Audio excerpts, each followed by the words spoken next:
Heya Cryptozens, it's 10 p.m. Pacific time. My name is Nikodemus, and welcome back to the Crypto Overnighter, where we take a nightly look at the crypto, NFT, and metaverse space. And keep in mind, nothing in this show should ever be considered financial advice. If you can hear my voice, congratulations. You made it to Friday, January 27th, 2023. The weekend is calling, so let's get to it. Lawyers for FTX have said in a court filing that some of Sam Bankman-Fried's family members should be questioned in court as a part of their investigation into the company. They believe that the founder's mother, brother, and father, who were also advisors to the company, should be subpoenaed along with former executives to find out what happened to the funds that were allegedly misappropriated. FTX and creditor representatives said in the legal filing that they've been working hard to recover and protect the company's assets, but there are still questions about the company's finances and transactions. They want to know who received money from FTX that may have been stolen and what communication they had with the executives. However, they claim that some potential witnesses are not cooperating with their requests for information. According to attorneys, Sam's mother, Barbara Fried, has not responded to requests for info. They haven't received any response from the former chief engineer Nishad Singh or Sam's brother Gabriel Bankman-Fried. The filing also stated that discussions with lawyers for Sam's father, Joseph Bankman, are ongoing and they expect to reach an agreement. And it seems kind of weird to me because it looks like Barbara Fried and Joseph Bankman aren't pursuing the same legal path because she hasn't responded to anything, whereas he is expecting to reach an agreement. I don't know, it just seems weird to me. Maybe I'm old-fashioned. Anyway, FTX claims that Gabriel Bankman-Fried's organization, Guarding Against Pandemics, purchased a property near the U.S. Capitol using money that was taken from customers. They also claim that Fried's political action committee, Mind the Gap, received donations from Sam Bankman-Fried and other FTX employees. They also claim that Sam's parents lived in a $16.4 million house in the Bahamas that was supposed to belong to the company. Marissa McBride is the executive director of Mind the Gap. She said in a statement that SBF did contribute to some programs that Mind the Gap recommended, but he did not directly contribute to the group. She added that all contributions received by the group are publicly disclosed to the Federal Election Commission. The legal filing also said that Sam Bankman-Fried, FTX co-founder Gary Wang, and Caroline Ellison, the CEO of Alameda Research, should be subpoenaed by the court because they have not provided the requested information. The request will be reviewed at the February 8th court hearing in the Delaware Bankruptcy Court. Texas Senator Ted Cruz proposed that vendors in Capitol Hill should accept cryptocurrency as payment. He introduced a resolution that, if passed, would require that food service contractors and vending machine operators at the Capitol complex in Washington, D.C. must accept crypto. Cruz introduced a resolution that requires vendors at the Capitol complex to accept crypto as payment.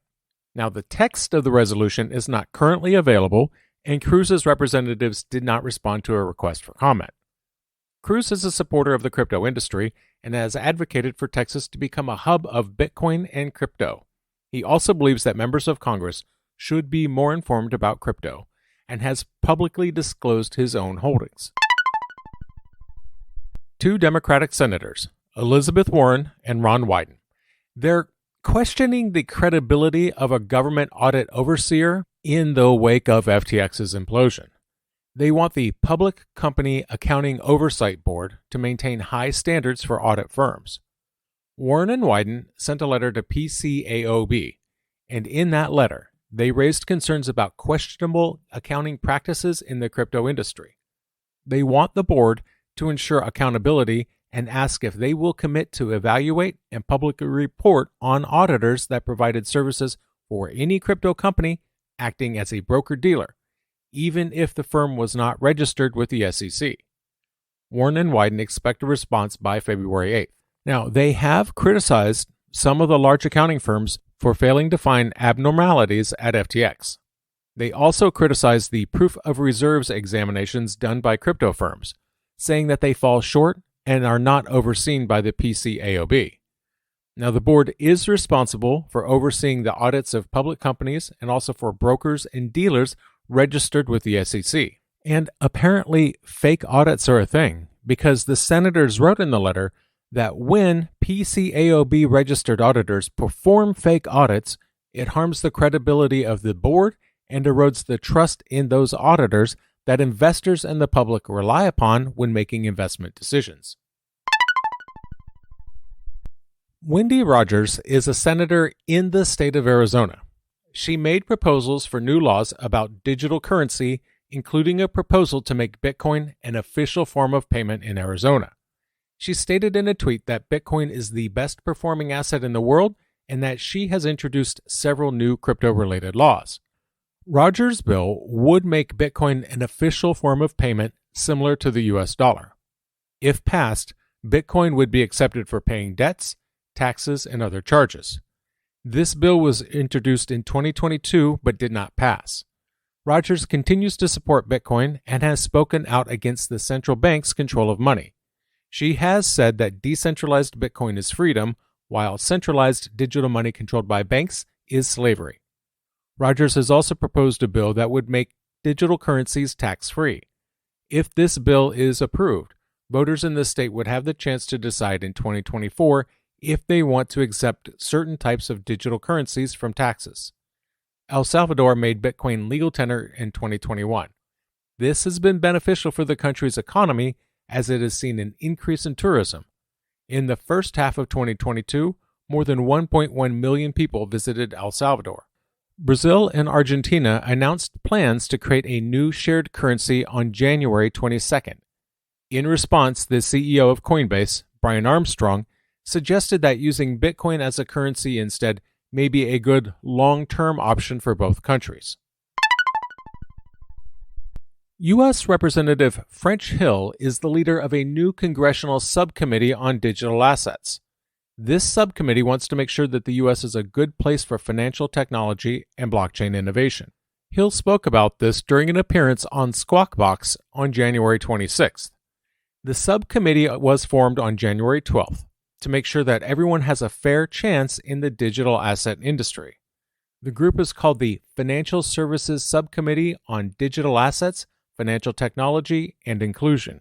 During his appearance, Hill said that Bitcoin is not ready to be used to make payments right now, but this subcommittee wants to make sure that the U.S. is in a good place for financial technology and blockchain innovation. When asked about the chances of a spot Bitcoin ETF, Hill said that the subcommittee wants to look into it. Now, this is coming up because the SEC just keeps saying no to every request to create a spot Bitcoin ETF. Grayscale most recently. The subcommittee will also focus on different things like privacy laws, stablecoin regulations, and the impact on the securities market. It will work with the Senate on the community aspect of digital assets. Hill said that trading and exchanges of digital assets should be monitored, but didn't say which government agency would do it. He also said that all of these things would be important for the group to work on this year. The host suggested that the SEC has been taking a long time to make decisions about digital assets. They asked if Hill thought that Gensler would be able to make progress. Hill said that Gensler has a lot of knowledge about digital assets and that he should come to Congress to explain what he knows and what he recommends.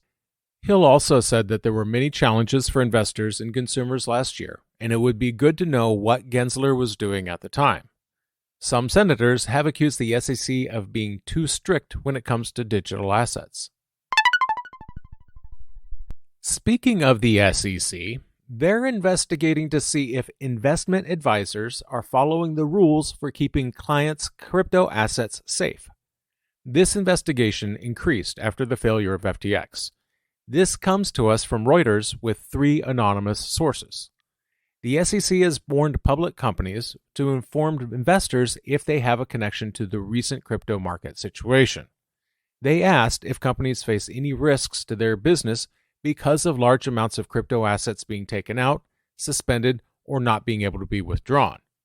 This shows that the SEC is paying more attention to the relationship between traditional finance and crypto. The SEC also wants information on how companies ensure the safety of assets stored with a third party on platforms such as FTX. to have custody of client funds or securities, investment advisors must meet certain criteria. One of them is to be classified as a qualified custodian by the SEC.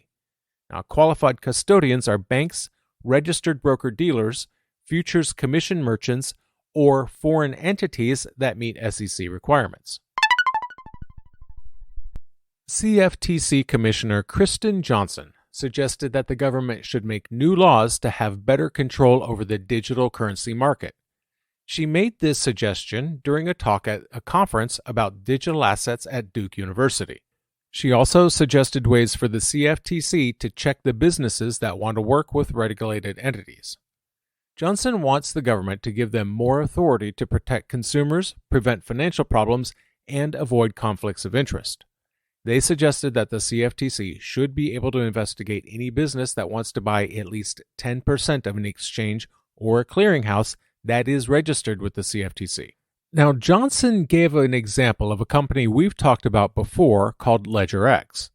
LedgerX became a part of another company called FTX on August 31st of 2021. She said that LedgerX is now facing problems because of the collapse of FTX.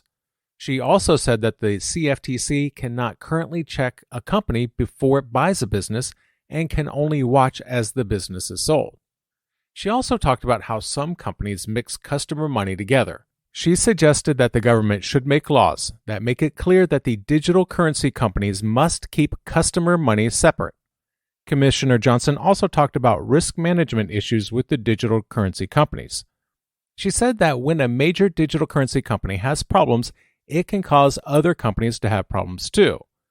She also said that a lack of proper risk management, poor management, and conflicts of interest within a company can lead to financial crisis. Johnson said that the existing laws and regulations may not be enough to control the digital currency market. She suggested that the government should create new laws that are specifically designed for digital currency companies and that have effective ways to manage risk and control those companies. When some crypto companies came to register with the Financial Conduct Authority of the UK, the agency referred them to law enforcement agencies.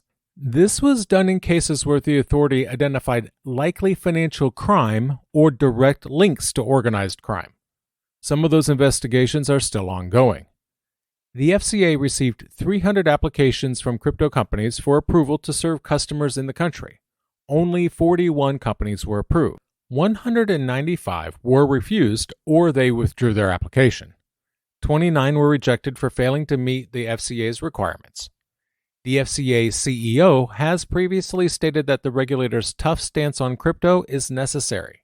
The FCA said that the rejection rate is high because the agency is being tough during the authorization process. They said that this is necessary to reduce the risk of criminality. The UK has increased efforts to regulate crypto, and the police have stationed crypto tactical advisors nationwide. One bill is being debated in Parliament that would give law enforcement agencies more power to seize and freeze crypto used in criminal activities. And another bill could expand the FCA's own powers to police the crypto industry. The agency did not disclose how many crypto companies it referred to law enforcement agencies. Investors of Argo blockchain have filed suit. They accuse the mining company of not being truthful and not sharing important information during their initial public offering back in 2021. The lawsuit targets Argo as well as some of its leaders and board members. It says that the company didn't tell investors about the risks it faced with money, electricity costs, and network issues. The lawsuit says that the documents provided by the company during the IPO were not done correctly and that they had false or misleading information. The investors claim that this made the company look better than it actually was, leading them to buying shares at higher prices. They say that if they'd known the true state of things, they would not have bought the shares, or at least not paid as much for them. Argo gave out the information in question in September of 2021 when it sent papers to the SEC related to its initial public offering. On the same day, 7.5 million shares were sold to the public at $15 each, making $105 million before costs. Since then, the company's stock price has decreased and is currently trading at $1.96 per share, falling as low as 36 cents each. This lawsuit has been filed after Argo met the listing rule of NASDAQ on January 23rd, which states that a company must have a closing bid price of $1 for 10 consecutive trading days. Argo had to make difficult choices to survive the continuing fall in the crypto market and the challenges faced by crypto miners. On December 28, 2022, Argo announced that it would sell its main mining facility, Helios, to Galaxy Digital for $65 million. And that's going to do it for us tonight. I want to thank you, my listeners, because when you stop listening, I will stop talking. And hey, if you enjoyed this episode, please leave a review, nice comment, 5-star rating, something that helps other people find this show. We'll see you tomorrow night.